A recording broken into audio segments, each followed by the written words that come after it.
من غلام قمرم غیر قمر هیچ مگو، پیش من جز سخن شمع و شکر هیچ مگو.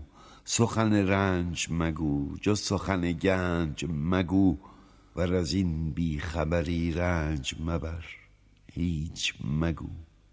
دوش دیوانه شدم، عشق مرا دید و بگفت آمدم، نعره مزن جامه مدر هیچ مگو.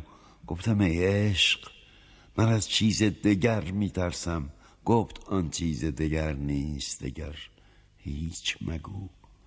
من به گوش تو سخنهای نهان خواهم گفت، سر بجنبان که بلی جز که به سر هیچ مگو. گفتم این روی فرشته است عجب یا بشر است، گفت این غیر فرشته است و بشر هیچ مگو. گفتم این چیست بگو زیر و زبر خواهم شد، گفت می باش چون این زیر و زبر هیچ مگو. ای نشسته تو در این خانه پر نقش و خیال، خیز از این خانه برو رخت ببر هیچ